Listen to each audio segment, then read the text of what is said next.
Eu tenho um orgulho enorme para a minha mãe, porque a minha mãe é uma pessoa muito forte. Havia alturas que ela já queria mesmo suicidar-se.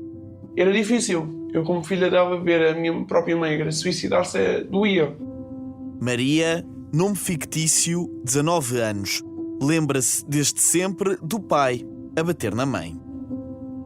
Era um bocado um alien naquele universo, porque não era comigo, mas era comigo, não é? Então não sabia muito bem o que é que se podia esperar dali. Francisco, 30 anos, ajudou a mãe a fugir depois de anos a fio com agressões do pai. Mordia-me, puxava-me os cabelos, a minha mãe chamava-lhe nomes, partia-lhe a louça toda de casa. Se ela não deixasse sempre dinheiro para ele destruía a casa toda e depois vingava-se em mim. Caetana, nome fictício, 36 anos, agredida pelo irmão em casa durante mais de 2 décadas. Os 3 fazem parte do extenso leque de vítimas que sofrem com violência doméstica fora de uma relação conjugal ou do namoro. No ano passado, registaram-se mais de 30 mil casos de violência doméstica em Portugal, uma descida residual cerca de 200 em comparação com 2023. Maior sensibilização, mais estruturas de apoio, mais atenção pela sociedade. Muitos fatores podem explicar estes números, mas nada se faz sem coragem. Só ouvimos gritos lá fora e eram os gritos da minha mãe. Ele estava-lhe a apertar o pescoço, estava a bater nela, mas mesmo a tentar separá-los, ele continuava a bater nela. Ele ainda lhe acertou em sítios que ela vai ser operada. Ela tem problemas nos rins. Início deste ano, Maria e os 2 irmãos mais novos estavam em casa dos avós paternos quando perceberam que os pais se tinham envolvido numa luta dentro do carro. Mais uma de muitas, provocada pelo pai. Eu acho que um dos casos mais graves foi quando ele bateu na minha mãe quando ela estava grávida da minha irmã. Um ano depois ele voltou a bater na minha mãe quando ela estava grávida do meu irmão, que eu estive a cerca de alguns meses de diferença um do outro. Comigo e com os meus irmãos ele nunca controlou. Era só com a minha mãe. Eu não entendo o que se passa na cabeça daquela mãe, porque não sei explicar. Coisa que eu nunca compreendi. A infância foi passada sempre assim, a assistir aos ciúmes do pai sobre a mãe, à má gestão do dinheiro para as despesas e também a mudanças constantes de casa. Completamente desamparada, o foco de Maria era mandar a tristeza para debaixo do tapete e proteger os mais novos. Deixava os meus pais num quarto ao lado e eu trazia sempre os meninos mais para outro sítio, para os esconder. Porque eu não queria que eles vissem que eu vi que ao longo destes anos todos eu tentava esconder, mas era difícil. Porque eles traziam depois a discussão toda para o sítio onde a gente estava. A discussão perseguiu os filhos e no final era Maria, a mais velha, que também tinha de ser o escudo da própria mãe. Eu protegia a minha mãe, para dizer a verdade. Porque quando ela tinha aqueles ataques de pânico, era eu que a socorria, não era ao contrário. Esta é a história de Maria, mas não só. Marta Silva, psicóloga e coordenadora do Núcleo de Prevenção da Violência Doméstica da Comissão de Igualdade e Género, fala numa reação comum. Acabam por ser crianças parentais, não é? Crianças que assumem o papel de adulto. Uma grande culpa, por um lado, pelo acontecer da violência, pelo desplotar da violência, até que ponto é que é culpa minha isto estar a acontecer, e por outro lado, o não serem suficientemente capazes de proteger o progenitor que é agredido, não é? Francisco já era maior de idade, mas também quis proteger a mãe. Em conversa, leva-nos a dar um passo atrás, na verdade 11 passos atrás, até 2014, quando obrigou a mãe a fazer a denúncia. Combinámos um com o outro, porque eu e a minha mãe temos uma boa relação, e enquanto ela saía pela garagem e ia até à polícia, eu estava a fazer uma mala com roupa e etc, porque eu já sabia que ela não iria voltar. Naquele dia, eu acho que na verdade foi isso mesmo que aconteceu. Ela impôs um bocadinho e o caso foi logo por água abaixo. Pronto, acabou-se. Foi a gota de água, a primeira agressão física depois de décadas de insultos e violência psicológica quase diariamente. Eram coisas parvas do dia-a-dia mesmo. Sei lá, o vizinho da frente tinha dito A, B ou C e era motivo para chegar a casa e tumba. O almoço não interessava, o jantar não interessava, era o suficiente para termos uma discussão de 3 dias. A algazarra era sempre tanta que no Natal, Francisco só tinha um pedido. Eu lembro-me de ser miúdo e naquelas cartas do Pai Natal e etc. Eu uma vez fiz uma, queria que os meus pais fossem divorciados, porque assim deixava de haver aquelas discussões. O cenário de ver o pai a levantar a mão à mãe passou-lhe por isso milhões de vezes pela cabeça. Mas quando aconteceu, não deixou de se sentir ansioso e perdido. Era um bocado um alien naquele universo, porque não era comigo, mas era comigo, não é? Então não sabia muito bem o que é que se podia esperar dali. Não sabia, mas também não pedia ajuda. Os amigos não imaginavam sequer a situação e só estranhos é que ouviam falar do assunto. Enquanto nós temos cá dentro é nosso, não é? E quando nós metemos cá fora já é dos outros.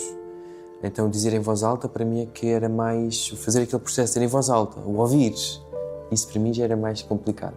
Quando a minha mãe foi para a casa de abrigo e ia ter com ela e havia alguns filhos de colegas dela que tinham idade próxima da minha.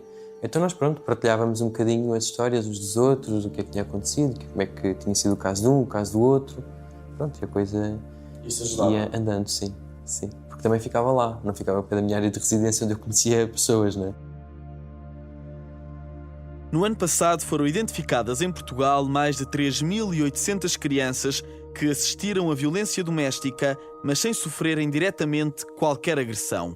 Em 2019, um livro publicado pela Universidade de Oxford, no Reino Unido, reuniu os contributos de vários estudos na área da psicologia para mostrar os impactos psicológicos negativos para estas vítimas. Depressão, ansiedade, stress pós-traumático, medo do abandono. Tudo efeitos que se prolongam vida fora. As matrioscas, como nós sabemos, são compostas por várias bonecas pequenas. Começamos o nosso desenvolvimento e todos nós temos cá dentro de nós a nossa criança pequena. Portanto, a criança pequena que viveu aquela experiência negativa continua a viver dentro de nós. 40% a 45% das pessoas que me procuram em idade adulta e que vêm por questões de depressão, ataques de pânico, baixa autoestima, foram vítimas de violência doméstica enquanto crianças. Muitas vezes trazem isto. Eu não fui vista, ninguém se importava comigo. António Castanho é psicólogo e trabalha com vítimas de violência doméstica há várias décadas. Cada criança ou jovem reage de forma diferente, mas habitualmente sente-se sem proteção. A criança assusta-se, fica ansiosa, mas não está ninguém disponível. Ela quer que o pai ou a mãe a confortem, a digam que está tudo bem, não se passa nada, o pai está aqui. Se isso não acontece, a criança tem que se autorregular. E muitas vezes a mão que ampara tem de vir de fora de casa. Se a criança tiver, depois da exposição, um ambiente securizante, se tiver uma exposição menor, um pai, uma mãe que sejam securizantes, um ambiente estável após a vivência, a probabilidade de recuperar mais rapidamente aumenta significativamente. A Caetana, nome fictício, foi essa rede de apoio que lhe faltou. Durante anos a fio sofreu de violência por parte do irmão mais novo, ela e a mãe, mas a relação entre as duas também acabou prejudicada. A atenção era para ele, ali faltava trabalho para resolver problemas dele, era tudo à volta dele. E eu sentia-me assim, abandonada, negligenciada, como se ela não quisesse saber de mim. Com a morte do pai, Caetana acredita que o irmão passou a achar que era o homem de família e que podia fazer o que quisesse com ela. Primeiro as mordidas, depois os insultos, até às agressões físicas. O episódio que eu mais me lembro foi de eu ser arrastado do resto de chão até um quarto andar pelos cabelos. A fórmula era sempre a mesma. Pedir dinheiro, se não houvesse, começavam as ameaças, algumas vezes até de morte. A denúncia foi há 2 anos, o irmão foi preso e desde que foi libertado tem-se mantido longe. Mas há consequências que ficam para sempre. Tanto que eu faltava imenso à escola, porque eu estava com o nó dos negros e não ia à escola. Não queria aparecer? Não. Perdi 3 anos no 7º ano. Nunca foi aberto o caso de o que é que se passa, estás bem, como é que é o teu ambiente escolar, como é hoje. E senti-me bem negligenciado. Segundo um estudo realizado no ano passado pelo Instituto de Ciências Policiais e Segurança Interna, mais de metade dos jovens que assistem a situações de violência em casa não termina o ensino secundário. Ao gabinete de António Castanho também são estes os casos que chegam com maior frequência, mas a reação contrária também acontece. Nós podemos encarar que aquela criança está bem só porque tem muito boas notas e que é uma criança muito bem comportada e dentro dela carrega um sofrimento que a leva a grandes situações de ansiedade, pode estar em sofrimento e de certeza que há um sofrimento. São os chamados mecanismos de compensação, utilizados para afastar e ajudar a lidar com o sofrimento. Foco nas avaliações e o consumo de álcool e drogas são os mais conhecidos, mas nos últimos anos surgiram outros. As redes sociais são muitas vezes o refúgio e os mecanismos constituem mecanismos de compensação. Se procuram algum conforto, estão mais suscetíveis ou podem estar mais suscetíveis a sofrer influências ou expostos a predadores. Francisco já era maior de idade, mas também teve de arranjar um escape. Focou-se no trabalho e no negócio de massagens que estava a construir. Isso ajudou-o, é certo, mas também o fez ignorar os efeitos psicológicos da violência entre os pais. Por exemplo, abraço, a primeira coisa que eu fazia era não quero, porque a pessoa abraçava, mas eu não... Essas coisas, não, contactos físicos, etc. Eu tentava sempre fugir muito do pessoal em geral. É o trauma a falar e a aparecer de quando em vez no dia-a-dia. Até mesmo em filmes ou em séries, quando alguém está a fazer denúncias de violência doméstica, eu normalmente se já deixo de ver, já não gosto muito. Já sinto receio. E ao medo de Maria, junta-se o de Caetana. Até o próprio barulho das pessoas estarem simplesmente a falar um bocadinho mais alto a mim faz-me muita confusão. Vai-me pôr em memórias que eu não quero. Estas são todas experiências de trauma, muitas vezes trazidas ao consultório de António Castanho. Já tive aqui pessoas adultas, homens, que optaram por não ser pais, com medo de carregar uma maldição genética. Eu tenho medo de ser pai porque eu posso vir a ser agressor também. E eu não quero ser pai, não quero sujeitar a minha filha ou o meu filho a isto. Fizeram uma opção tão determinante na sua vida com base no medo que adquiriram pela experiência que viveram. São efeitos normais, involuntários, tal como a tendência para relações tóxicas. Podem aprender o papel de agressor ou de agressora, no sentido em que é a estratégia que lhes permite sobreviver, esta supremacia, esta assimetria, este poder sobre o outro, ou pode aprender o papel de vítima, não é? De assumir que nas relações sociais e sobretudo nas relações de intimidade, há sempre uma pessoa que deve assumir uma postura mais submissa, mais subalterna. Mas Marta Silva explica que isto não tem de ser uma marca para sempre. A solução chama-se terapia e deve começar logo cedo. Como é que eu me relaciono com o outro? Como é que eu posso estar numa relação saudável?